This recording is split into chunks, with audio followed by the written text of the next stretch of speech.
माता प्रसूति के गर्भ से जितने बच्चों ने जन्म लिया वो सारे की सारे संस्कारवान। इसलिए आज भी हॉस्पिटल में जहां बच्चा जन्म लेता है उस जन्म लेने वाले कक्ष के बाहर लिखा रहता है प्रसूति कक्ष। मतलब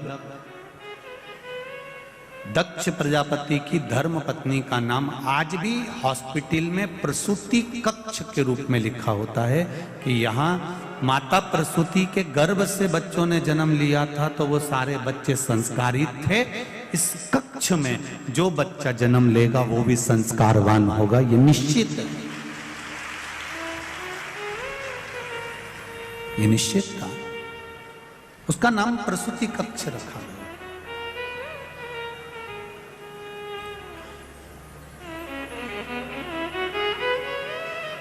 शिव महापुराण की कथा एक बहुत अच्छी बात कहती है, जरा ध्यान दीजिएगा। धन चले जाएगा तो वापिस आ जाएगा,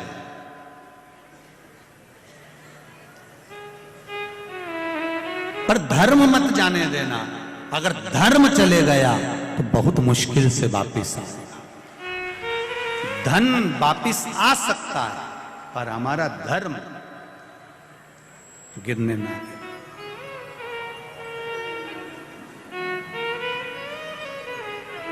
बहुत अच्छा लगा जब कोरोना महामारी का क्रम चल रहा था। आप लोग तो सब इंदौर के निवासी हो, आप लोगों को तो मालूम होगा। हम तो केवल कुछ थोड़ा बहुत अखबार अधिक से जो देख लेते हैं, मीडिया पर पढ़ लेते हैं, उसका स्मरण रहता है। कोरोना महामारी में कितना कितना त्राही त्राही मची, हर तरफ कहीं ना कहीं हाहाकार मचा हुआ था।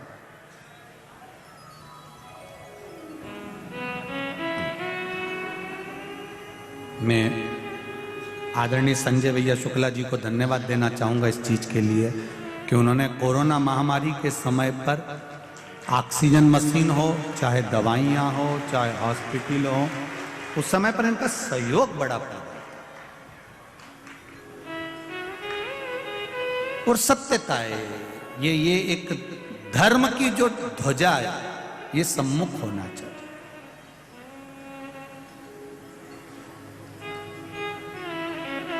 धर्म की ध्वजा अग्रणी होना चाहिए और उसका जो सुख है वो सुख कहीं नहीं मिल सकता। कल रात्रि को यहाँ पर बहुत सारे लोग सोए हुए थे, इंदौर वाले लोग, आप लोग तो दर्शन करने आते होंगे। रात्रि के समय पर यहाँ पर जो लोग सोते करते हैं, बाहर से आए हुए जो अतिथि लोग हैं वो भजन करते हैं, कीर्तन करते हैं रात भर। रोग बीमारी में प्रबल संजय भैया शुक्ला परिवार ने तो, उनके मित्र मंडली ने तो व्यवस्था करी है रुकने की भी और भोजन आदि की सब व्यवस्थाएं बाहर से आए हुए लोगों की करी है।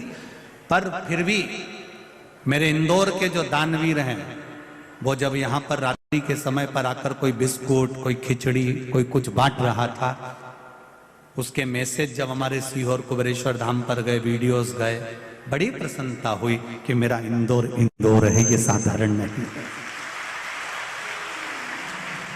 आप दुनिया की सेवा कर रहे हो, मान रहे हैं, पर ये शंकर के जो भक्त हैं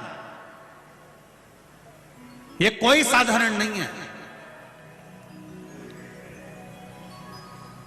इसी कथा के पंडाल में एक IAS ऑफिसर भी बैठी हुई है जो महाराष्ट्र से आई है, केवल कथा सुनने के लिए आई है और इसी पंडाल में सोती है और कथा सुनकर 7 दिन की चली जाएगी। कई ऐसे हैं बेटा बेटियां जो बहुत, ऐसा नहीं है कि कई कई लड़के बेटियां बेटे अगर सोचे कि हम जीन्स पहने, हम टी शर्ट पहने, हम आज के फैशन के हैं, हम आज के फैशन के हैं, हमें कोई मतलब नहीं भगवान की भक्ति से, हमें कोई मतलब नहीं भगवान के भजन से।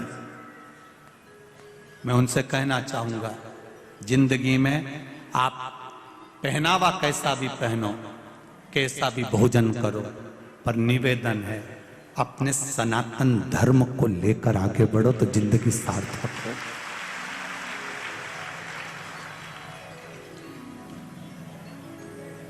खूब VIP बनो, पर इतने VIP मत बन जाना री मेरी जीजियों कि श्रद्धा जैसे 35 टुकड़े हो जाए। इतने वीआईपी मत बन जाना, खूब वीआईपी बनो, राशि ठाट रखो, एक मोबाइल की जगह 4 लटका के चलो। कौन मना कर रहा है तुमको? 2 हेडफोन की जगह 2-4 और घुसीड़ लो, कोई दिक्कत नहीं, कोई मना नहीं करेगा, कोई नहीं मना। पर निवेदन, सब कुछ छोड़ दूंगी पर अपना धर्म नहीं छोड़ूंगी, भगवत भजन नहीं छोड़ूंगी, चाहे कुछ। आज सबसे ज्यादा खुशी इस बात की होती है कि मेरी बेटियां, मेरे बेटे, छोटे छोटे बच्चे, ये नवयुवक बहुएं, ये पूरी सभा में, आप ये पूरी कथा व्यासपीठ के सामने जितने भी माताएं बैठी हैं, इनमें 80, 85, 90 की तो कम मिलेगी, जितनी भी मिलेगी ना सब नवयुवक बहुएं मिलेंगी। इन्होंने ठान लिया है कि हम शिव की भक्ति करेंगे और आने वाली प्रेरणा देंगे, तो वो भक्ति कर रही है। इनमें देख लो कहीं की डोकरियों मिल जाए अच्छी जोरदार, और मिलेगी भी तो ओल्ड इज गोल्ड मिलेगी, तो ऐसे मिल जाएगी दमदार। तुम देखो पूरी कथा, ये उठी, प्रणाम प्रणाम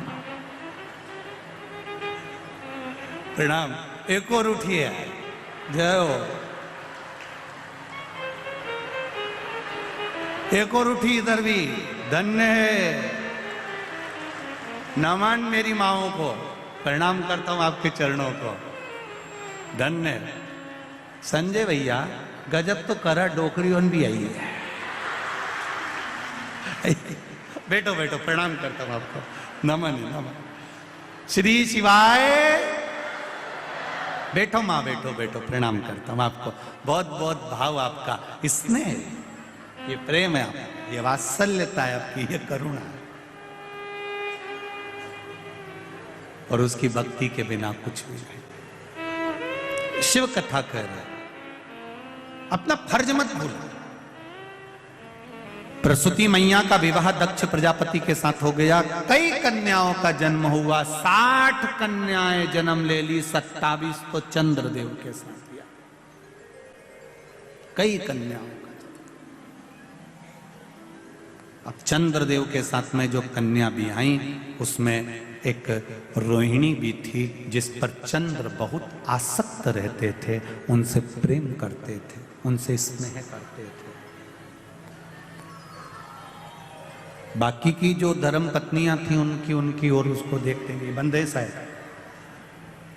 बाकी की जो धर्म पत्नियां थी उनको वो देखते भी नहीं।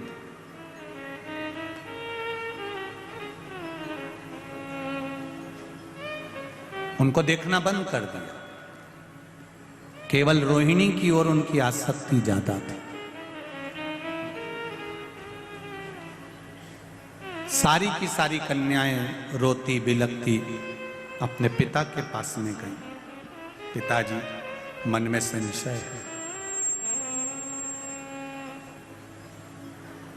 बाप जब तक जीवित है तब तक बेटियों को भी अपने पिता का अभिमान होना चाहिए, होना चाहिए। मेरा पिता है, अभी मेरा बाबुल है, मेरा बाप है, मेरा पिता है। बस तुम्हारा पिता तुमको पढ़ने से मना नहीं करता, बड़े बड़े शहर में भेजने से मना नहीं करता, तुम्हारे कपड़ों के लिए मना नहीं करता। बस मेरा बेटियों से एक निवेदन पहले भी रहा है, आज भी रहेगा, नरक से बेटा कभी अपने माँ बाप को नहीं में तो भगवान भी मन में सोच लिया एक को तो निपटा लेती है। जो मामा जी आया है, जो अपने माता पिता को नरकों से बचा लेती है, केवल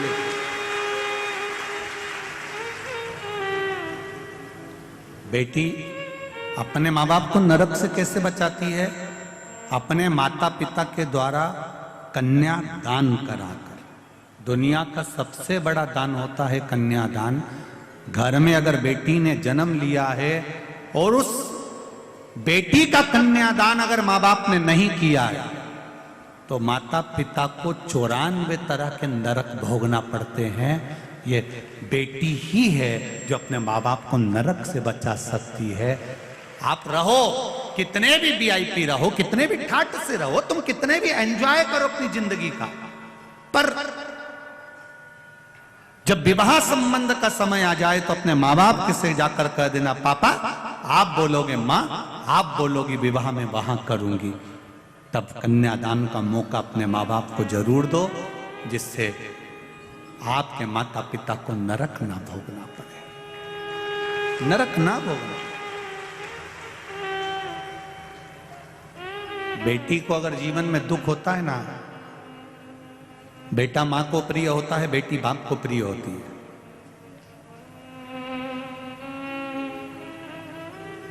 जब बेटी की विदाई होती है तो लोग कहते हैं कि मां बहुत रोती है। शिव महापुराण की कथा कहती है कि बेटी की विदाई में जितना मां नहीं रोती उससे दुगना उसका बाप रोता है, दुगना बाप रोता है।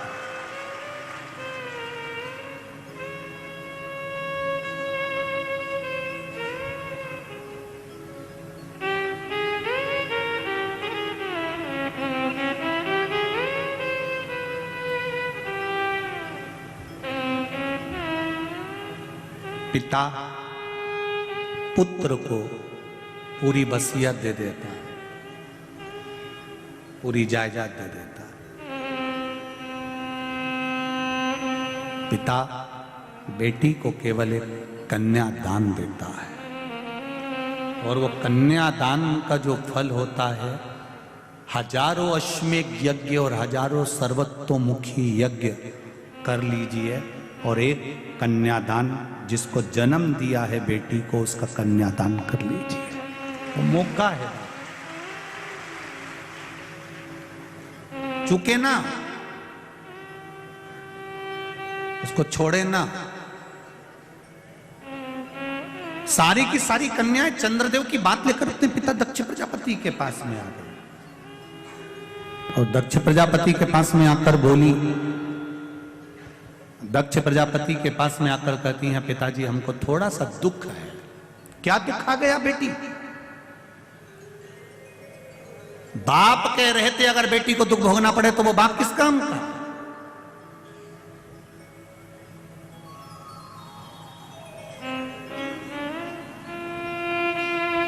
क्या दुख है बोल?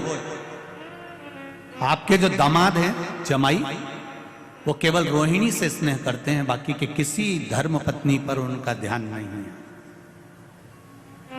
महाराज, पिता का फर्ज है कमा कर लाना, पिता का फर्ज है बच्चों को अच्छी एजुकेशन देना, पिता का फर्ज है बच्चों को अच्छे कपड़े पहनाना, पिता का फर्ज है बच्चों को अच्छा खाना खिलाना, पिता का फर्ज है बच्चे का पेट भरना, पत्नी का पेट भरना, परिवार का पेट भरना। ये पिता का फर्ज है। पिता कमा कर लाएगा, देगा, पेट भरने की जवाबदारी पिता की है, अच्छी एजुकेशन की जवाबदारी पिता की है, अच्छा घर बनाने की जवाबदारी पिता की है, अच्छी दुकान चलाने की जवाबदारी पिता की है, अच्छी परवरिश की जवाबदारी पिता की है। पर पिता से ज्यादा जवाबदारी माता की आती है, बच्चों को संस्कार देने की जवाबदारी माता की। पिता से ज्यादा जरूरत है माताओं की जो अपने बच्चों को श्रेष्ठ संस्कार दें, अपने बच्चों को अच्छा अच्छा ज्ञान दीजिए। रोज अपने बच्चे को शंकर जी के मंदिर में लोटा भर के भेजो जल लेकर। जिस माँ का बेटा बेटी शंकर के मंदिर में जल चढ़ा रहे हैं, शंकर के मंदिर की देहली चढ़ रहे हैं, उस घर के बुजुर्ग कभी वृद्धाश्रम की देहली नहीं चढ़ेंगे।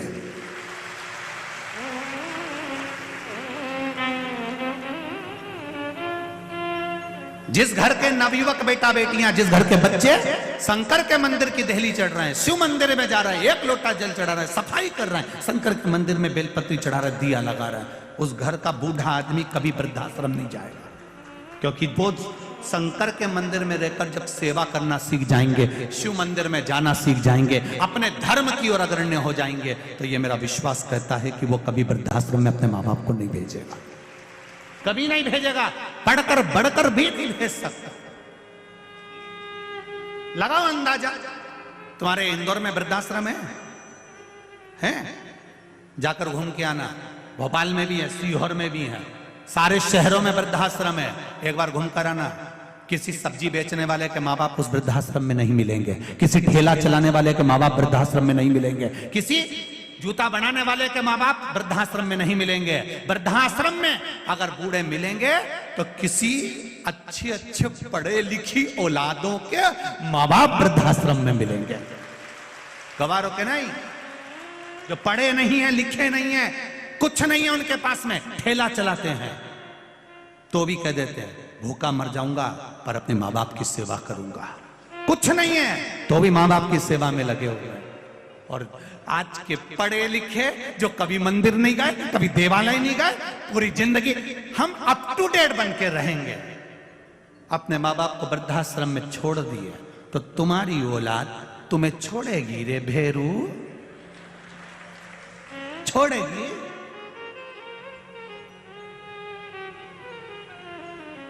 कौन छोड़ने वाला? लोग कहते जरूर हैं सीहोर वाला महाराज को कथा नहीं आती, अड़ा टेढ़ा बोलता है, तो क्यों सुनते हो? रिमोट तो तुम्हारे पास में ही है, चैनल चेंज, महाराज भी चेंज, 2 मिनट के अंदर रिमोट तुम्हारे हाथ में। थोड़ा बुरा लग सकता है पर अपनी आने वाली समय सीमा को देखिए। डॉक्टर बनो, इंजीनियर बनो, कलेक्टर बनो, एसपी बनो, तुम्हारी मर्जी, पढ़े तुम जितना पढ़ना चाहो दिल से पढ़ो, खूब विद्वान बनो, खूब आगे बढ़ो, पर उसके साथ में संस्कारित भी बनो, झुकना सीखो। थोड़ी नम्रता अपने भीतर लेकर आओ, थोड़ी सी अगर नम्रता होगी तो जीवन की सार्थकता होगी। कुर्सी, पद, प्रतिष्ठा ये कब बदल जाती है, कब कौन कहां पहुंच जाता है, कब किसका कहां ट्रांसफर हो जाता है, पता ही नहीं पड़ता। जितने दिन रहो दिल से खुश रहकर अपनी मस्ती में, भगवान की भक्ति में और आनंदमय सनातन धर्म की सेवा में लगे रहो। जितने दिन जीवन किसका देखा, कौन का भरोसा है?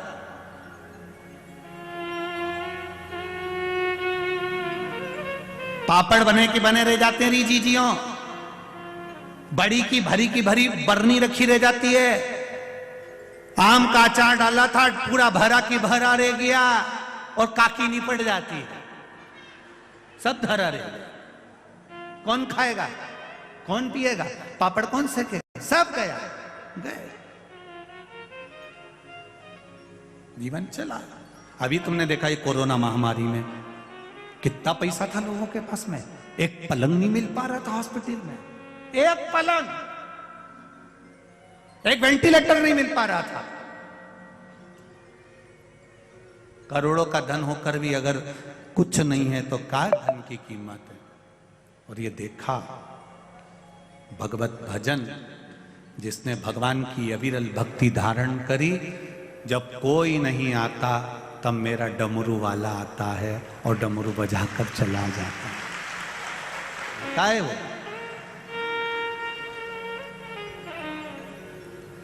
दक्ष प्रजापति ने अपनी बेटियों को समझाया, तुम चिंता मत करो, तुम क्यों रोती हो, क्यों रोना? मैं दामाद को बुलाऊंगा, मैं चंद्रदेव को बुलाऊंगा। 12 ज्योतिर्लिंग में प्रथम ज्योतिर्लिंग है सोमनाथ। सोमनाथ का मंदिर बाद में, पहले चंद्र कुंड। पहले सोमनाथ कौन कौन गया हुआ? गए हो प्रथम ज्योतिर्लिंग का दर्शन करने? तो दर्शन करे होंगे आपने सोमनाथ में चंद्र कुंड के, जिस चंद्र कुंड से भगवान शंकर का शिवालय, भगवान शंकर का शिवलिंग जल के ऊपर आनंदित होकर ठहरता है।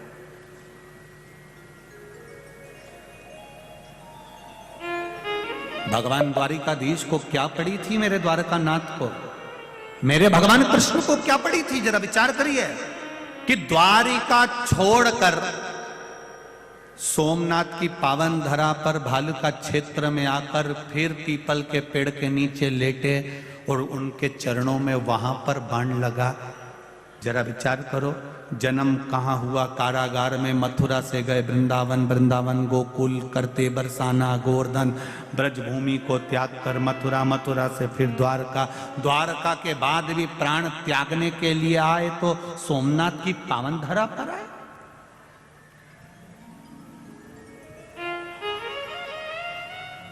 भालका क्षेत्र में, सुंदर क्षेत्र क्या, जरा विचार करिए। जब भगवान कृष्ण को प्राण त्यागना है, अपने प्राण छोड़ना है, और भगवान कृष्ण आज मौन होकर बैठे हुए, भगवान कृष्ण आज मौन है।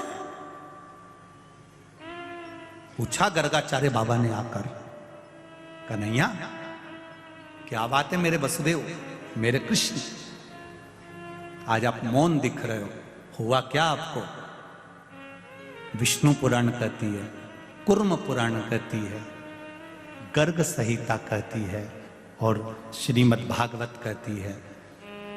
गर्गाचार्य बाबा ने पूछा कि हुआ क्या है कि आज मेरा कृष्ण मौन होकर बैठा हुआ है, मेरा ठाकुर आज मौन है। भगवान कृष्ण कहते हैं मेरा जन्म कारागार में हुआ, आया मैं द्वारिका का राजा भी बना मैं, कुरुक्षेत्र के मैदान में युद्ध भी कराया है मैंने। उस मैदान के युद्ध में ना जाने कितने मरे भी होंगे, कितने मरे भी होंगे। बस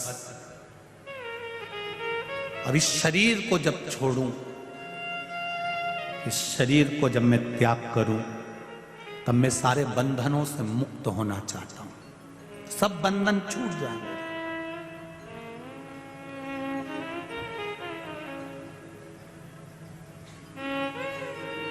गर्गाचार्य बाबा ने पूछा कि बंधन कहां छूटते हैं, आपको मालूम है?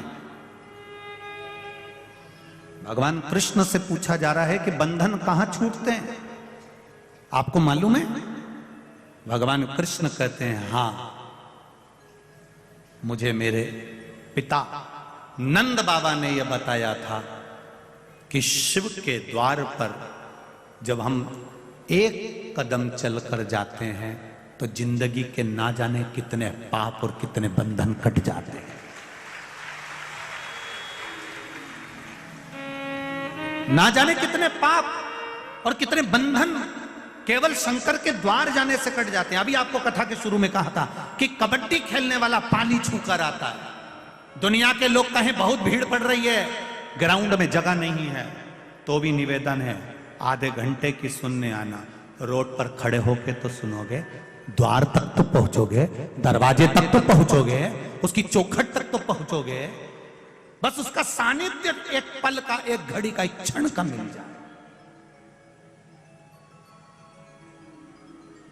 फिर वो जाने मेरे बंधनों से टूट जाता है, सारे पाप समाप्त हो जाते हैं। कहां? शिव के द्वार पर पहुंचने से, शंकर की कथा तक पहुंचने से, शिवालय तक पहुंचने से, भगवान की देवालय तक पहुंचने से बंधन मुक्त हो गया। और होता है संसार के जितने लोग मरने के बाद शमशान जाते हैं, वहां पर बंधन छूटते कि नहीं छूटते, इनसे पूछ लो। ये जितने लोग जाते हैं आग लगाने के लिए मुर्दे में, उनसे पूछना। पहले चतुर लोग पूरे बंधन काट दो, धागा काट दिया, ये काट दिया, वो काट दिया, कपड़े वपड़े सब फाड़ फुड़ा दिए, बेकार सब उतार के चंदन का बूरा लगा दिया, घी चुकड़ दिया, सब कुछ आंखों पे कपूर रख दिया, ने निपटा ही दिया, ने जला दिया, आग लगा दिया, सब बंधन से मुक्त। अब बेटा रोते रोते कह रहा है शमशान में पिताजी जल गए, ताऊ, काका, दादा, परदादा, आग लगा दी तुमने, अब यहां कौन रहेगा, मेरा दादा अकेला रहेगा। तब परिवार के लोग कहते हैं ऐसा मत बोलो, अब ये बंधनों से मुक्त हो गया है। बच्चे ने पूछा बंधन से मुक्त कब होता है व्यक्ति? तो कहा जो जब वो शिव की शरण में जाता है। शंकर भगवान शमशान में रहते हैं, जो उनके पास गया वो बंधनों से मुक्त हो गया। फिर कोई बंधन, कोई बंधन।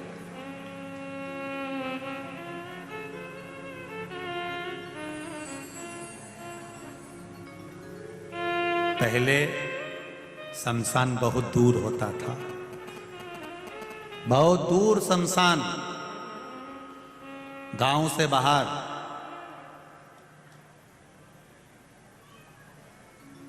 अब बड़े बड़े शहरों में तो गांव से बाहर कहाँ जाएंगे, तो गांव के अंदर ही। अब धीरे धीरे लोग बस्ती बस्ती चली गई, बसते चले गए, पास में ही शमशान हो गया, बिल्कुल नजदीक।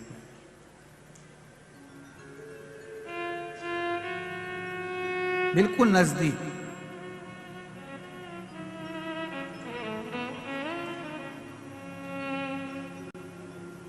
पहले लोग शमशान से डरते थे, अब इंदौर में तो शमशान भी लोगों से डरे। शमशान को भी लोगों से डर लगता है, मेरे पे कब्जा नहीं कर ले।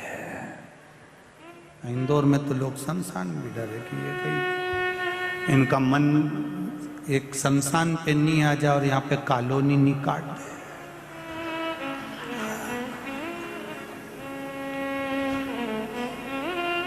फिर कह दे तो फिर कहीं का के नहीं साहब ये तो शमशान था और केस लड़ने में जिंदगी निकल जाए।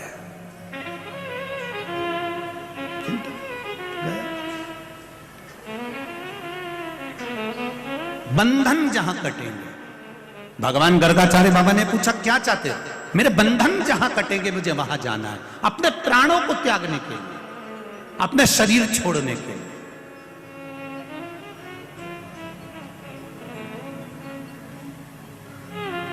कहां जाना चाहते हो? शंकर का द्वार। द्वारका से बहुत दूर नहीं, नजदीक है भालका क्षेत्र। आप लोग गए होंगे, जो लोग सोमनाथ जी गए होंगे वो जानते हैं। थोड़ा सा गूंज कम करिए। जो सोमनाथ जी गए होंगे उनके स्मरण में होगा, जहां भगवान कृष्ण के चरण में बाण लगा है पीपल के वृक्ष के नीचे, वहां पर आप लोग भी दर्शन करने गए होंगे। कौन कौन गए? हाथ उठाइए। हाँ गए गए गए, चलो ठीक है, दल दल बहुत सारा हो, वहां गए हो। तो तुमने कभी विचार करा कि भगवान तो द्वारका में रहते थे, ये द्वारका छोड़कर यहां क्यों आए? यहां पीपल के वृक्ष के नीचे टेका लगा के बैठे हाथ का, और चरण पर चरण और बाण लग गया। कभी विचार किया तुमने कि अपन दर्शन तो करे? पर ये समझ में नहीं आया कि वो द्वारका और द्वारका से इतनी दूर आके इन्होंने यहाँ सोमनाथ के पास में अपने प्राणों को त्यागा। कारण क्या था?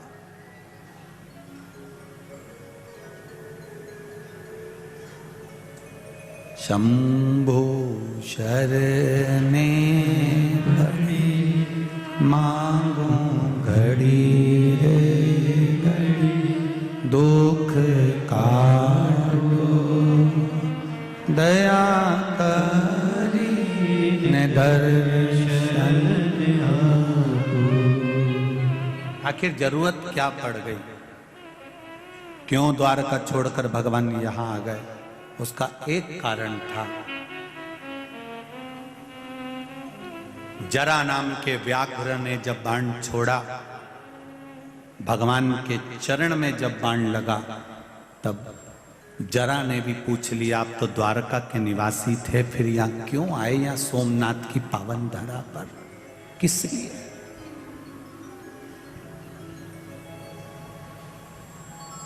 भगवान कृष्ण ने कहा, जरा तू रो क्यों रहा है? धर्मात्मा का मतलब जरा नाम का व्याघ्र कहता है कि रोमांस मत कहा रहा है कि मैंने जिसकी आपके चरणों में बाण लगा दिया, आपको कष्ट कितना हो रहा होगा। भगवान कहते हैं त्रेता का बंधन आज सोमनाथ की पावन धरा पर आकर द्वापर में टूट गया। मैंने, भगवान कह रहे हैं राम अवतार में मैंने तुझको छुपकर बाण मारा था बाली, आज तूने छुपकर मुझे बाण मार दिया। ये सोमनाथ की धरा है, बंधन टूट गया। एक बात अपने जीवन में उतार कर रखिए, जितने लोग आस्था चैनल पर कथा सुन रहे हैं, जितने फेसबुक यूट्यूब पर सुन रहे हैं और जितने लोग इंदौर की यह पावन धरा पर मां अहिल्या की गोद में बैठकर कथा सुन रहे हैं, उनसे निवेदन करना चाहूंगा, आप जब जैसे प्रत्येक मनुष्य प्रतिदिन पाप करता है, झूठ भी रोज बोलेगा, कपट भी रोज करेगा, बेईमानी भी रोज करेगा, प्रपंच भी रोज करेगा। हम कितना भी मना कर दे, सीहोर वाला महाराज कितना ही बोल दे कि तुम झूठ मत बोले, तो तुम नहीं मानो कहीं तुम रेंदो रे दादा। अभी 2 मिनट में फोन उठाओगे, कोई पूछ ले कहां है, दुकान पे बैठा, वो बैठे यहीं,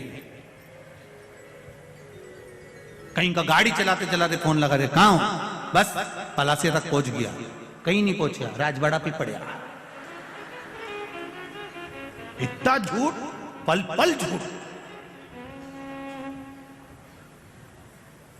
अब इतना झूठ बोलो और तुम सोचो कि शिव पुराण की कथा सुनवाने में तो तरीब जाऊंगा, ये झूठा हुआ।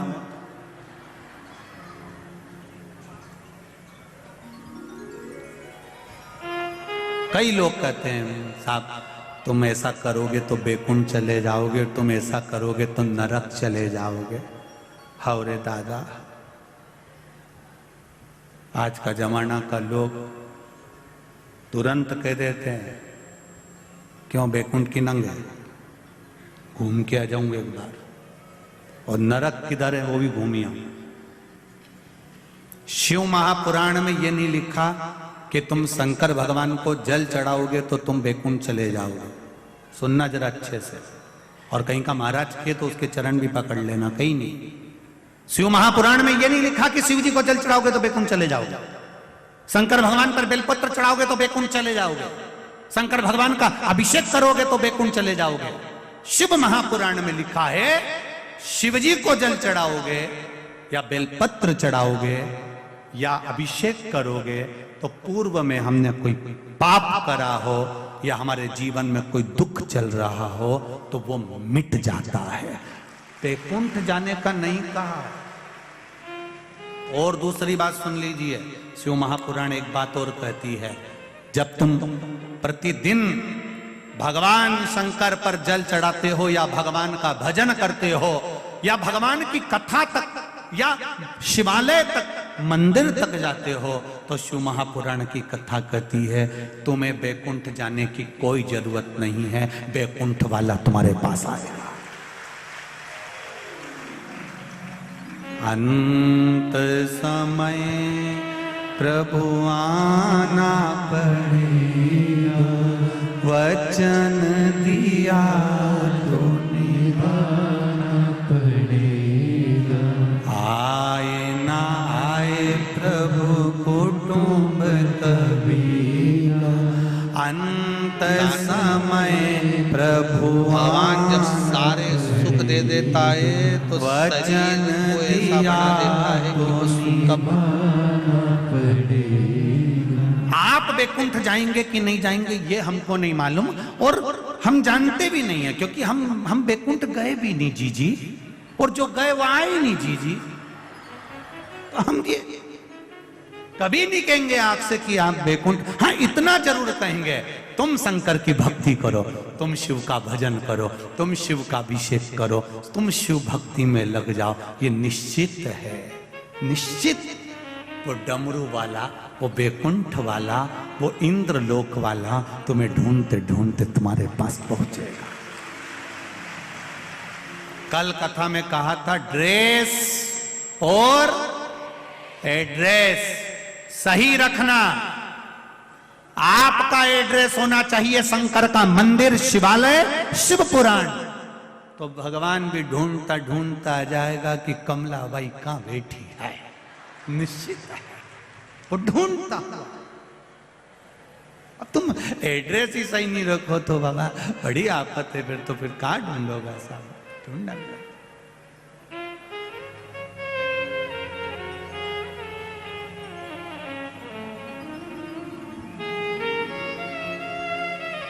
जैसे इंदौर के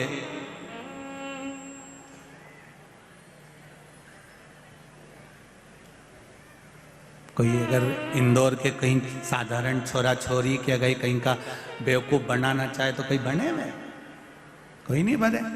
एक छोरा ने छोरी से कह दिया, यहीं राजवाड़ा की छोरी से, मैंने तुम्हें कहीं देखा है। छोरी तुरंत बोल दी है, बेरू बनाई कह रहा है तेरे को कहीं का।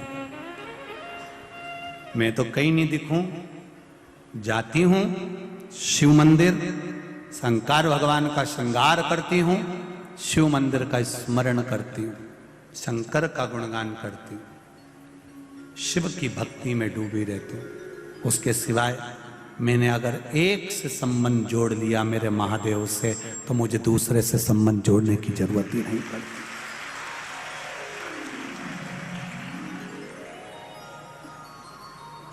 बहुत ध्यान देना, छोरी छोरा, छोरी का जरा सा मोबाइल खराब हो जाए तो छोरा बैलेंस डलवा देता है, क्योंकि वो उससे स्नेह करता है। कपड़े दिला दे, सामान दिला दे, मोबाइल गिर गया तो मोबाइल दिला दे। जरा सोचो, एक संसार के व्यक्ति से प्रेम करा तो उसने तुम्हारा मोबाइल का बैलेंस डलवा दिया, तुम्हें गाड़ी पे घुमा दिया, वो भी दूसरे की, कहीं से सुधरने आई थी। जरा सा प्रेम हुआ, उसने बैलेंस डलवा दिया, तुम्हारा खर्चा उठा रहा है, कितने साल उठाएगा? एक जरा सा थोड़ा सा संसार वालों से प्रेम करा, उसने तुम्हारा खर्चा उठाया। एक बार मेरे महाकाल से प्रेम कर कर देखना, वो पूरे परिवार का उठाएगा। अकाल मृत्यु वो मरे जो काम करे, चंडाल का काल उसका क्या बिगाड़े जो भक्त हो महाकाल का। एक बार उससे प्रेम कर कर देखिए, उससे स्नेह लड़ा कर देखिए, उससे नेम लड़ा कर देखिए, उससे मिलो तो। अभी तुम मिले नहीं हो अच्छे से उससे, अभी तो तुम कैमरा वाला से मिले थे बस। अभी एक आध बार जरा अच्छे से उससे मिल जाओ। अब मिल गए हो, परंतु इतनी बार कैमरा वाले ने दिखाया, एक नहीं उठाया। बस कहीं नहीं, अपने को ऐसे ही सुधरना है। थोड़ा सीवर वाला महाराज गड़बड़ बोलेगा, बोल दे भले, अपने कोई दिक्कत नहीं है, अपन घर जाके चाय बना के पी लेंगे। और ज्यादा सीवर वाला महाराज पे गुस्सा आए तो उक्कल में अदरक डाल के उसका कूट लेना, कोई दिक्कत, उसमें कहीं टेंशन वेंशन नहीं है। और यही सोचना और बोल महाराज, कहीं नहीं, जोरदार अदरक को कूट लो तुम, कई दिक्कत नहीं अपने, परंतु अपन सुधरेंगे तो सुधरेंगे, ये निश्चित है। अब थोड़ा गुस्सा अगर आए ना तो अदरक ज्यादा डाल लो चाय में कूट कूट के। और सास पूछे आज बहुत तेज आवाज आ रही है, बस कथा सुनने गई थी, वो महाराज ने कह दिया, हाथ हिलाया, गुस्सा तो कुछ भी हो, और महाराज को तो कूट नहीं सकती, तो इसलिए अदरक कूट लेती, तुम कूट लो, उसमें कोई दिक्कत वाली बात नहीं है, तुम टेंशन, पर सुधरेंगे अपन। बोलो री जी जियो।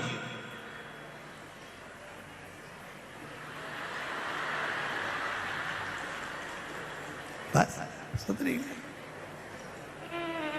अंत समय प्रभु आना पड़ेगा, वचन दिया तो निभाना पड़ेगा। बस ऐसी प्रसन्नता तुम्हारे जीवन में, ऐसी स्माइल रहना चाहिए, भोले बाबा ढूंढते ढूंढते तुम्हारे पास पहुंच जाएगा। ये मेरा प्रिय है। तुम क्यों उदास होती हो? भगवान कृष्ण ने जरा नाम के व्याघ्र से पूछा, तूने बाण मारा, तीर मारा, मेरे पांव में लगा, पर मुझे आनंद की अनुभूति हुई है उसमें, मेरा बंधन टूट गया, पूर्व का बंधन। मैंने छुपकर तुम्हें मारा था, तुमने छुपकर मुझे मार दिया। ये शिव तत्व है। शंकर भगवान के दरवाजे पर जाने से पूर्व का कितना भी पाप हो वो क्षीण हो जाता है, हमारे पुण्य प्रबल हो जाते हैं।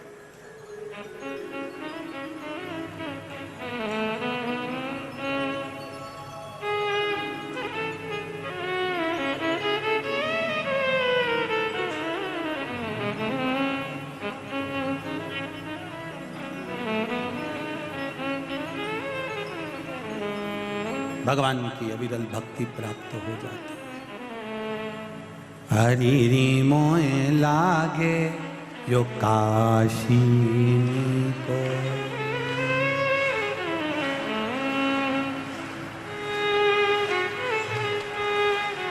अब वो चालू नहीं हुआ है, फिर भी ठीक है,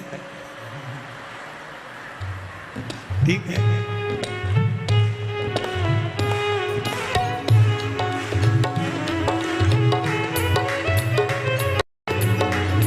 हरि मोहे लागे यो काशीनी को, हरि मोहे लागे यो काशीनी को, यो काशीनी को, काशीनी को, काशीनी को, काशीनी को, ओ काशीनी को, काशीनी को, हरि मोहे लागे यो काशीनी को, हरि मोहे लागे यो काशीनी को, सखीरी मोहे लागे ये काशीनी को, हरि मोहे लागे यो काशीनी को, सखीरी मोहे लागे ये काशीनी को, सखीरी मोहे लागे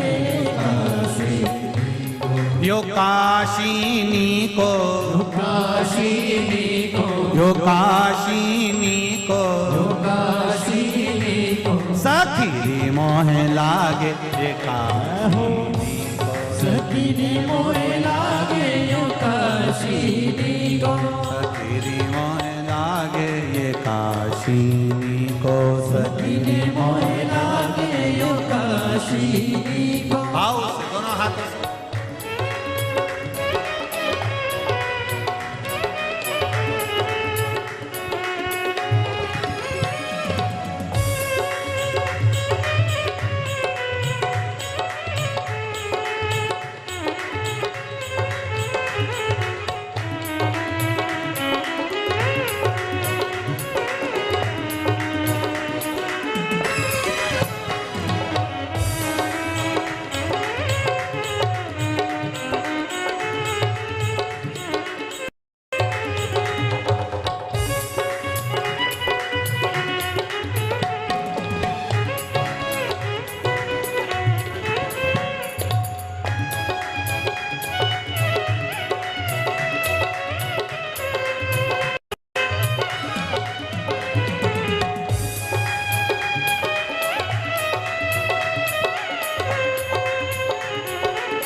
घर घर शंभो भोला पूजा, घर घर शंभो शिव की पूजा, घर घर शंभो शिव की पूजा, घर घर शंभो शिव की पूजा, दर्शन गंगा जी को, दर्शन गंगा जी को, दर्शन गंगा जी को, गंगा जी को, हरि मोहे लागे ये काशीनी को, हरि मोहे लागे यो काशीनी को, हरि मोहे लागे ये काशीनी को, हरि मोहे लागे यो काशीनी को, यो काशीनी को, काशीनी को, ओ काशीनी को, काशीनी को, हरि मोहे लागे यो काशीनी को, सखीरी मोहे लागे यो काशीनी को, सखीरी मोहे लागे ये काशीनी को, सखीरी मोहे लागे यो काशीनी को, सखीरी मोहे लागे ये काशीनी को, सखीरी मोहे लागे यो काशीनी को, हरि मोहे लागे ये काशीनी को, सखीरी मोहे लागे यो काशीनी को, सखीरी मोहे लागे यो काशीनी को, सखीरी मोहे लागे यो काशीनी को, हर हर महादेव हर अपने स्थान पर बैठकर भगवान देवाधिदेव महादेव से निवेदन विनय भाव से दिल से भगवान शंकर से अपने दिल की बात कहते हुए मूल मंत्र का स्मरण शिव महापुराण के करें, भगवान से दिल से कहें, विनय करें, निवेदन करें। श्री शिवाय नमस्तुभ्यं, श्री शिवाय नमस्तुभ्यं, श्री शिवाय नमस्तुभ्यं, श्री शिवाय नमस्तुभ्यं, श्री शिवाय नमस्तुभ्यं। भोला सब दुख काटो ओ भोला सब दुख काटो शिव शंकर जपूं तेरी माला, भोले बाबा जपूं तेरी माला, भोला सब दुख काटो ओ भोला सब दुख काटो। भगवान कृष्ण ने भालका क्षेत्र में सोमनाथ की पावन धरा पर अपने प्राणों को त्यागा, क्योंकि शिव की शरण में प्राण जाए तो बंधन से मुक्त हो। बहुत सुंदर एक बात कही है। दक्ष प्रजापति ने अपनी बेटियों को समझाया, तुम चिंता मत करो, चंद्रदेव को बुलाया, उनसे निवेदन करा। ये आप क्या कर रहे हो? चंद्रदेव, आप एक पर अपना स्नेह रखते हो, बाकी के सब पर स्नेह नहीं होता। चंद्रदेव ने कहा आगे से गलती नहीं होगी। सारी रानियों पर बराबर का स्नेह करा। थोड़े दिन बाद चंद्रदेव वापिस वैसे की वैसे ही हो गए। रोहिणी पर उनका स्नेह प्रबल हो गया, फिर वापिस उन्होंने सब पर स्नेह करना बंद कर दिया। शिव कथा कह रहे, शिव महापुराण की कथा कर रहे। अब की बार चंद्र को बुलाया और चंद्रदेव को बुलाकर कहा कि चंद्रदेव, तुमने फिर गलती कर दी है। मैं श्राप देता हूं तुमको चंद्रदेव, तुम्हारी काया का तुमको जो अभिमान है, ये काया छिन्न हो जाए। चंद्रदेव की काया छिन्न हो रही, टपक रही।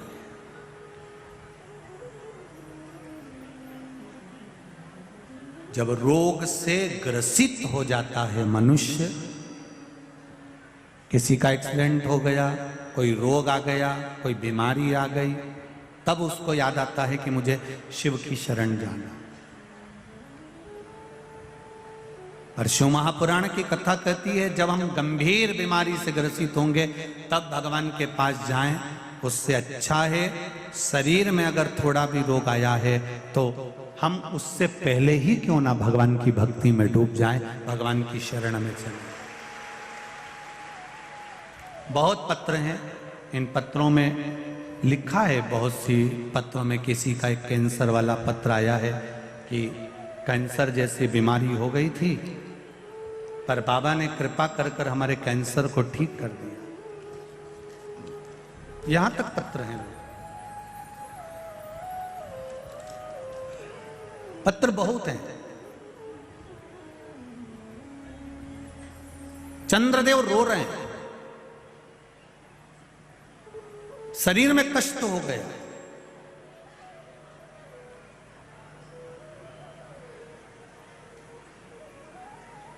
एक बात चंद्रदेव के जीवन में चंद्रदेव को समझ में नहीं आई। मेरा शंभू कहता नहीं है कुछ भी, पर बता देते हैं। पर नारी, पर धन, किसी के पड़े हुए धन, किसी की चेन, किसी का मोबाइल, किसी का पर्स, तुमको मिल गया, उसमें से तुमने कितने दिन अपनी जिंदगी खुश होकर जी ली? कितने दिन जियोगे?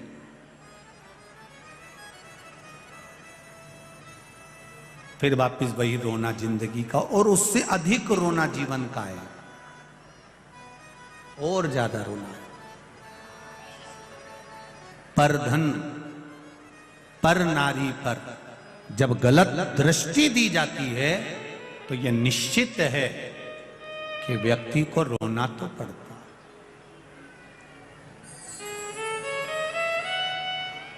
भगवान ने शरीर दिया है, काया दी है, इसका इतना अहंकार मत करना कि अंत समय तुम्हारा रोग से ग्रसित होकर निकले। इतना अहंकार में मत डूबना कि जिंदगी में रोना पड़े।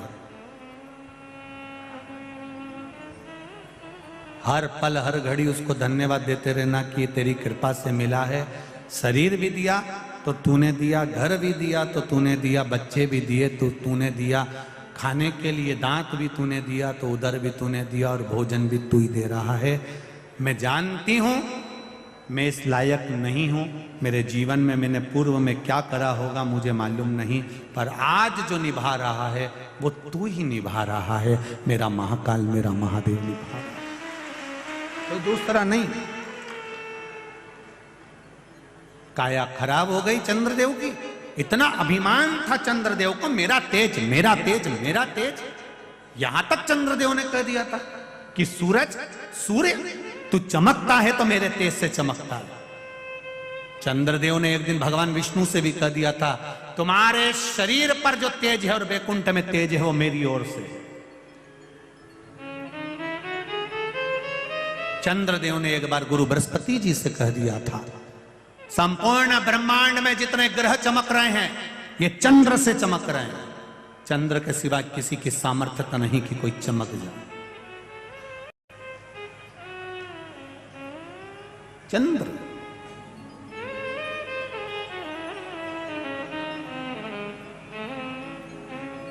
सारा अहंकार, काया का जो अभिमान था वो ले गया, पड़ा है, कोई मतलब का।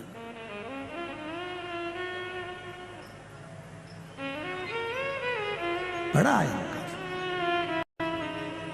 ब्रह्मा जी के पास में सूचना पहुंची तो ब्रह्मदेव ने नारद जी से कहा, नारद चंद्रदेव से कहो कि शिवलिंग का निर्माण करे और उसकी पूजन करे।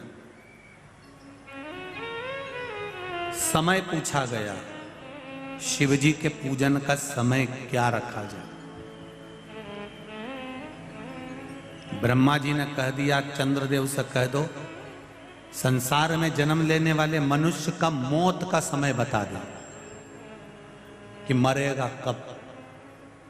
जब इंसान को मृत्यु का समय नहीं मालूम कि कब मरेगा तो पूजन का समय क्या पूछना। हर पल दिन रात भगवान की भक्ति ऐसे करो कि मैं अगले पल जीवित रहूंगा कि नहीं रहूंगा। जब मौत का ठिकाना नहीं तो मरने का क्या ठिकाना, भजन का क्या ठिकाना।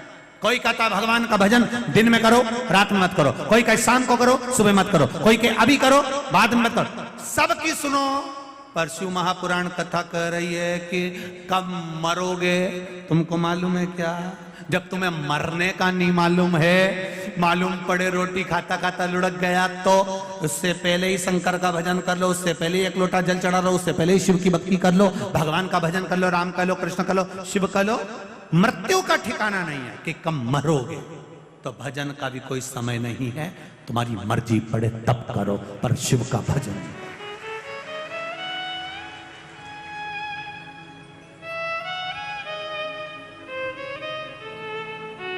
तुम्हारा मन पड़े तब भगवान का भजन करो। कब कब?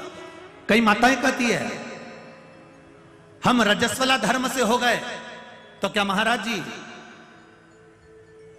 भगवान का नाम नहीं लेना चाहिए? हम कहेंगे मंदिर मत जाओ, हम कहेंगे देवालय मत जाओ, हम कहेंगे भोजन मत बनाओ, हम कहेंगे पूजन मत करो, पर हम ये कभी नहीं कहेंगे कि तुम भगवान का नाम मत लो। हर घड़ी, हर पल, हर क्षण, हर समय तुम्हारा जब मन पड़े तब भगवान का नाम लो। भगवान के नाम लेने के लिए कभी भगवान ने मना नहीं करा कि मेरा नाम मत लो। जैसे उदर भरने के लिए भोजन जरूरी है, आत्मा की तृप्ति के लिए भजन जरूरी। क्या घर में सूतक लग गई, सावड़ लग गई, घर में बच्चा हो गया या कोई मर गया तो क्या हम भगवान का नाम नहीं ले? कौन मना करता है कि भगवान का नाम ना लो? पूजन मत करो, मंदिर मत जाओ, आरती पूजन का स्मरण मत करो, पर नाम तो लो। नाम लेने में कोई मना नहीं। जपते रहो भगवान का नाम हर पल हर घड़ी। चंद्रदेव ने पूछा शिव जी की आराधना कब? तेरा मन पड़े जब कर, 24 घंटा शिव की स्तुति कर। चंद्रदेव ने शिवलिंग बनाया, पूजन करी, रोज पूजन करते, रोज अर्चना करते, रोज विनती करते। शिव जी प्रकट हो गए, एक कुंड चंद्र कुंड प्रकट हो गया। उस कुंड से शंकर भगवान प्रकट हो गए। प्रकट होकर कहा ले इस कुंड में स्नान कर, तेरा चर्म रोग समाप्त हो जाएगा। चंद्र कुंड में चंद्र ने स्नान करा, रोग समाप्त हो गया। रोग गया, रोग समाप्त हुआ, चंद्रदेव ठीक हुए, भगवान सोमेश्वर महादेव के रूप में विराजमान हो गए। बोल सोमनाथ भगवान की। 12 ज्योतिर्लिंग में प्रथम ज्योतिर्लिंग सोमनाथ, जहां पर चंद्र कुंड है। जिस सोमनाथ जी के पास में भगवान शंकर के उस धाम के पास में भगवान कृष्ण भी आकर अपने प्राणों को त्यागना चाहते हैं, क्योंकि वहां से मैं मुक्त हो जाऊंगा, संसार के सारे बंधन छूट जाएंगे। ऐसे सोमेश्वर महादेव का स्मरण किया गया। भगवान अर्धनारीश्वर भगवान का दर्शन अपन करेंगे। भगवान अर्धनारीश्वर पधार रहे हैं के लिए शिव महापुराण की कथा मिल जाएगी। ये तो उस परमात्मा की कृपा से मिली है।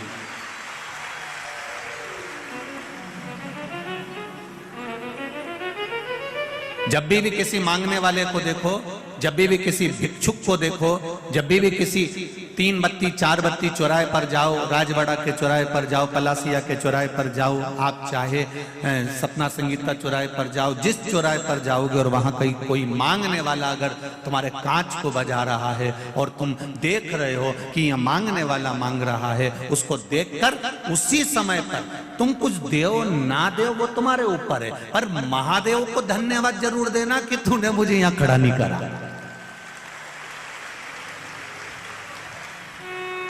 तुम किसी को देओ ना देओ, जिस चौराहे पर तुम्हें भिखारी नजर आए, जिस चौराहे पर तुम्हें भिक्षुक नजर आए, जिस चौराहे पर तुम्हें भिक्षा मांगने वाले नजर आए, उस जगह पर तुम उनको देओ ना देओ ये आपकी मर्जी है। हम ये भी नहीं कहेंगे कि मत दो, कि हम ये भी नहीं कहेंगे कि देओ। हम तो इतना जरूर कहेंगे कि महादेव को धन्यवाद जरूर देओ कि बाबा तेरी कृपा थी जो तूने शरीर अच्छा बनाया, तेरी कृपा थी मुझे घर अच्छा दिया, तेरी कृपा थी जो मुझे भजन करने का मौका दिया, तेरी कृपा थी खाने को अन्न दिया, तेरी कृपा थी थोड़ा सा काम धंधा दिया, पर तेरी कृपा से आज मैं यहाँ हूँ कि मैं गाड़ी में घूम रहा हूँ। मेरे पास भी 2 व्हीलर है, मेरे पास भी 4 व्हीलर है, मेरे पास भी साइकिल है, मैं भी अपने पाँव से चल रहा हूँ। ये तेरी कृपा है। अच्छा हुआ तूने मुझे रेंगने के लायक नहीं बनाया, कहीं पटक नहीं दिया। ये धन्यवाद। जब जब भिखारी नजर आए और भीख मांगने तुम्हारे कांच बजाए, उस जगह पर तुम देओ ना देओ पर उसको धन्यवाद जरूर देना कि तेरी कृपा से यहाँ बैठा हूँ। गाड़ी चला रहे हो, डीजे चल रहा है, गाड़ी में बॉक्स चल रहे हैं, मोबाइल चल रहा है और कांच बजाने वाला जब कांच बजा रहा है, भैया कुछ दे दो, भैया कुछ दे दो, तो उस समय पर तुम देना ना देना पर उसको धन्यवाद जरूर देना। थोड़ी देर आवाज कम करना, साउंड कम करना, और जब भीख मांगने वाला भिक्षा मांगने चौराहे पर खड़ा हुआ हो, उस जगह पर तुम जम के मन से कहना अपने परिवार के साथ, तेरा शुक्रिया है मेरे भोलेनाथ जो तुमने मुझे 4 व्हीलर में बिठा कर रखा। तेरा शुक्रिया है शंभू मेरे महाकाल राजा, ये तेरा धन्यवाद है जो तूने मुझे यहां बिठाया। ये तेरी कृपा, क्योंकि तेरी कृपा नहीं होगी तो संसार का कोई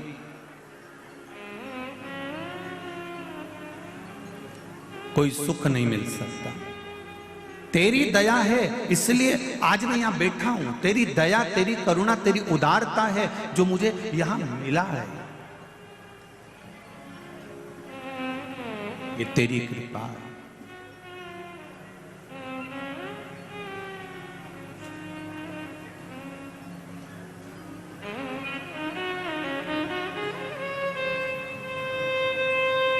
तुम्हारे दुख कटने में थोड़ा समय लग सकता है।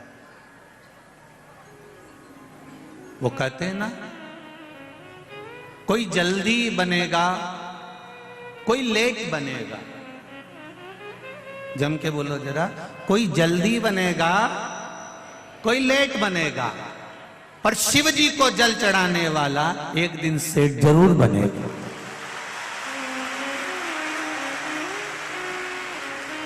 निश्चित है।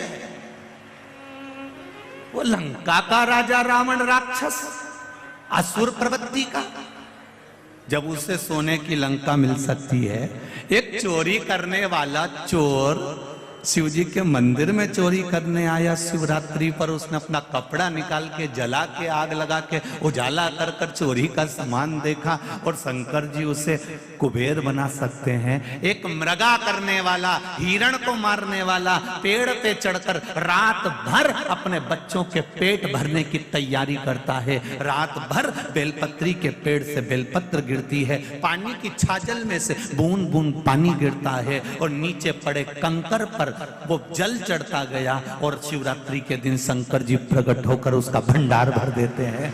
ये शिवरात्रि की कथा।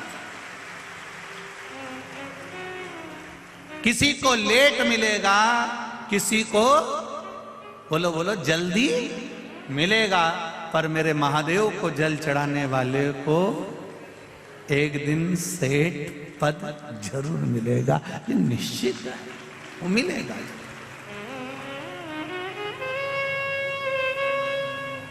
अब आपको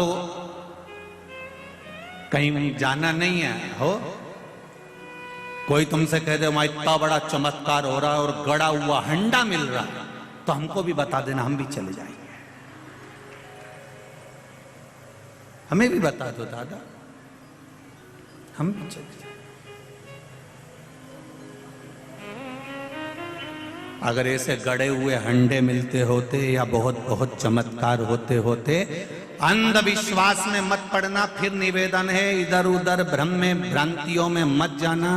अगर ऐसे गड़े हुए हंडे मिलते होते तो ये जितने भी यहाँ बैठे हैं ना, ये एक कथा नहीं सुनते और वह हंडे वाले के यहीं पड़े होते। और हम भी काय को कथा बाजते, वहीं नहीं बैठ जाते। और ये इतने सारे भाई लोग सेवा कर रहे हैं, चाहे पुलिस कर्मी हो, चाहे गवर्नमेंट वाले हो, चाहे नगर निगम वाले हो, चाहे कैमरे वाले हो, चाहे साउंड वाले हो, चाहे ये म्यूजिशियन हो, चाहे जितने भी यहाँ बैठे, काय को यहाँ टाइम बर्बाद करेंगे भैया हंडे वाले के पास बैठे रहेंगे कि वो थोड़ी देर में कुछ घुमाएगा और निकाल के दे देगा। शिव महापुराण में शंकर भगवान ने माता पार्वती से कहा है, गीता जी में भगवान कृष्ण ने अर्जुन से कहा है, विष्णु पुराण में भगवान विष्णु ने लक्ष्मी जी से कहा है, ब्रह्मवृत्ता पुराण में ब्रह्मा जी का संवाद करते हुए स्वयं वीणा देवी से कहा है। वो संवाद आप भी अपनी जिंदगी में उतारना। शंकर भगवान माता पार्वती से कहते हैं, कर्म प्रधान है, आप जितना कर्म करेंगे उतना फल आपके पास प्राप्त होता जाए। खूब मेहनत करो, दिल से करो, जो भी करना है ना दिल से करो। भोजन भी करो तो थोड़ा दिल से करो। भले रूखी रोटी होगी ना, रूखी है ना, ठंडी रोटी है ना, रूखी है ना, चिंता मत करना। जिसकी जिंदगी की शुरुआत रूखी रोटी से होती है, जो दुख सहन कर कर अपने जीवन को आगे बढ़ाता है, जो अपनी जिंदगी में शुरुआत के पल सब ने निकाल दिया, सब ने धक्का दे दिया, अकेला रूखी रोटी खा रहा है। जिसकी जिंदगी की शुरुआत रूखी रोटी से होती है, एक दिन वो चुपड़ी रोटी जरूर खाता ही निश्चित है। आप जिंदगी की शुरुआत में ये मत सोचो मेरा कौन साथ देगा, मैं अकेला पड़ गया, मैं अकेली पड़ गई, मेरा कौन साथ देगा, मेरा पास है कौन। उनके इतने पहचान वाले, उनके इतने रिश्तेदार, उनके इतने हैं, उनके इतने पहचान वाले, उनके साथ में इतने लोग हैं। अरे भाई ये छोड़ दो कि हमारा साथ कौन देगा, साथ देगा। तुमने जो शंकर जी के मंदिर में 1 लोटा जल चढ़ाया है, जो तुमने शिव भगवान पर एक बेलपत्र चढ़ाई है, जो तुम दिल रखकर शिव महापुराण की कथा में पहुंचे हो, तुम जो दिल से शिव पुराण सुनने वालों का सेवा कर रहे हो, भाव से आनंद से जो तुम गुणगान कर रहे हो, जो राम नाम कृष्ण नाम शिव नाम पंचाक्षर मंत्र, षडाक्षर मंत्र, द्वादशाक्षर मंत्र, महामृत्युंजय मंत्र या श्री शिवाय नमस्तुभ्यम जप रहे हो, वो तुम्हें तुम्हारा साथ देने के लिए तत्पर रहेगा। जिस समय पर द्रौपदी का चीर खींच रहा था, गुरु द्रोणाचार्य भी बैठे थे, भीष्म पितामह भी बैठे थे, उनके पति भी बैठे थे, धृतराष्ट्र और गांधारी भी बैठे थे। ऐसा कौन था जो नहीं बैठा था? सब उस सभा में बैठे हुए थे और रोई द्रौपदी सबके सामने जाकर रोई। गुरु द्रोणाचार्य से बोला, मैंने आपसे गुरु मंत्र लिया है, तुम मेरे गुरु हो, तुमने मुझे गुरु दीक्षा दी है, मेरा चीर खींच रहा है, ये मेरी साड़ी खींची जा रही है, तुम कुछ नहीं बोलोगे? साड़ी देख कर भी गुरु भी कुछ नहीं बोले और पांडव भी कुछ। इतना बड़ा वीर बैठा हुआ था भीम, इतना बड़ा बड़ा योद्धा बैठा हुआ था उस सभा में।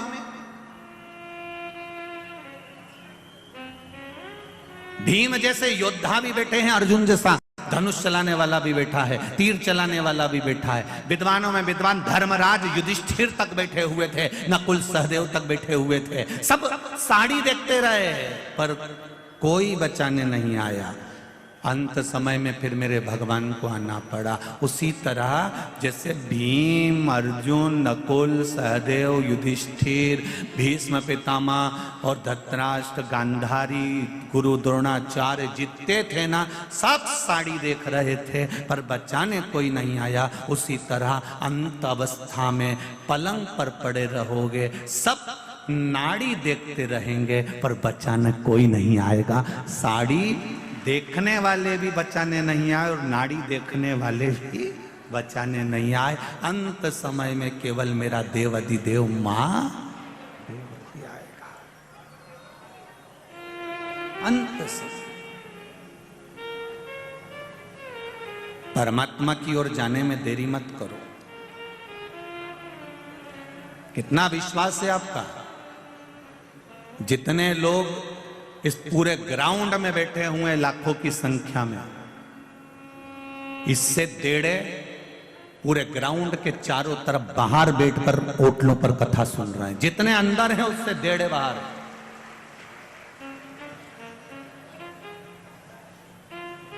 रोडों पर बैठे हैं, किनारे पर बैठे हैं, बाउंड्रियों पर बैठे हैं, गली और कूचे और छतों पर बैठे हैं। विश्वास देखिए आपका कितना होगा शंकर जी के प्रति। और बिल्कुल देरी मत करना, शिव के द्वार जाने में देरी नहीं होना चाहिए।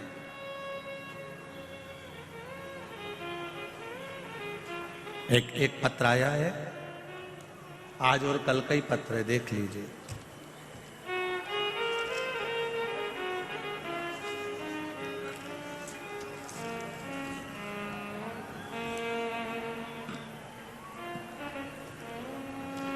सरिता ओम प्रकाश जायसवाल, खजराना मंदिर के नजदीक इंदौर। मेरा मोबाइल नंबर ये लिखा हुआ है। कहीं बैठी हैं सरिता जी? ओम प्रकाश जायसवाल, सरिता ओम प्रकाश जायसवाल कहीं बैठी हो तो हाथ हिलाइएगा। दिख गई क्या? दोनों हाथ इस तरह से हिला दो, अगर कहीं बैठी हो तो दिख जाएंगे। हाँ दिख गए हो, दिख गए। श्री शिवाय नमस्तुभ्यं। सरिता जी आपने लिखा है, बखान क्या करूं मैं बाबा, कल मैं कथा सुनने आई थी। कल मैं कथा सुनने आई थी और मैं जिस चीज का बरसों से इंतजार कर रही थी वो मेरे साथ में कल हुई। गुरुजी, मेरी बाबा की कृपा से 4 साल पहले जो इंटरव्यू दिया था उसका रिजल्ट कभी नहीं आना था, पर बाबा की कृपा से मेरी रेलवे की नौकरी का रिजल्ट कल कथा सुनने पर यहां से जाते समय आ गया। यह पत्र है सरिता जी, ओम प्रकाश जायसवाल, खजराना, इंदौर, मोबाइल नंबर भी आपने दिया है, आपको बहुत बहुत धन्यवाद। बैठिए दीदी। श्री शिवाय नमस्तुभ्यम। बाबा की कृपा। मेरी रेलवे की जॉब का ऑर्डर, नौकरी का ऑर्डर कल आ गया गुरुजी। मैं कथा सुनकर जा रही थी और बाबा ने मेरा हाथ पकड़ दिया। ये शिव है, ये शंकर।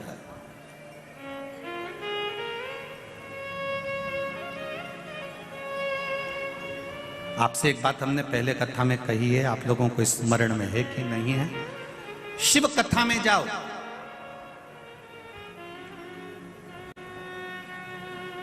तुम्हारे गले की चेन, मंगलसूत्र, अंगूठी, ब्रेसलेट, पर्स, मोबाइल सब घर पर रखकर आओ। यहां जब आओ तो केवल शिव जी पर विश्वास लेकर आओ, उसके सिवा कुछ मत लाओ। केवल विश्वास लेकर आओ, केवल भरोसा, केवल दृढ़ता, उसके सिवाय कुछ नहीं। और जब विश्वास पूर्ण होगा तब कुछ फल की प्राप्ति जरूर।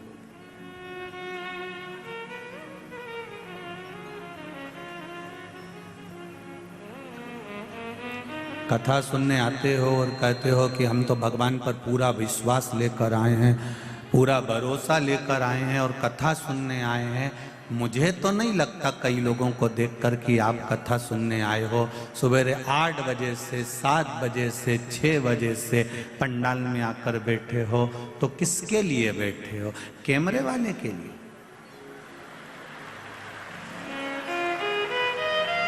जैसे ही कैमरा तुम्हारी ओर गया, अब कह रही थी कि भगवान हमारी सुनता नहीं है तो कैमरे वाले को सुना। जिसके लिए आए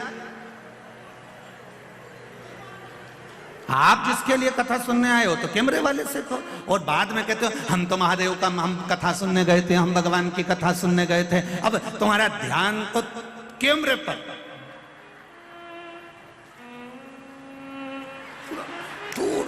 तुरंत बस उसने कैमरा उधर करा और तुम्हारा ध्यान गया और तुमने तुरंत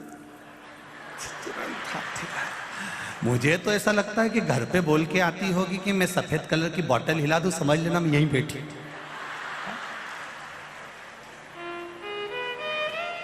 तुम ए सुधर जाओ रे, और नहीं सुधरो तो सिधर जाओ रे, थोड़ा तो सुधरो। और बाद में कहते हो हम तो कथा, उसने दिल से सुनी, एक दिन भी नहीं लगा रिजल्ट आने में। आया कि नहीं आया? ये पत्र आया। और ऐसे कई पत्र पढ़े, अभी तो ये पढ़ने बाकी है, ये तो थोड़े बहुत पढ़े हैं जो पढ़े हुए।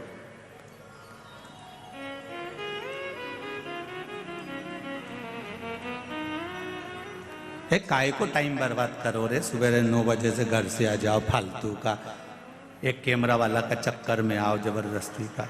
कौन के तुमको कि इनके देख के टाइम बर्बाद करो? कथा सुनना है तो दिल से सुनो।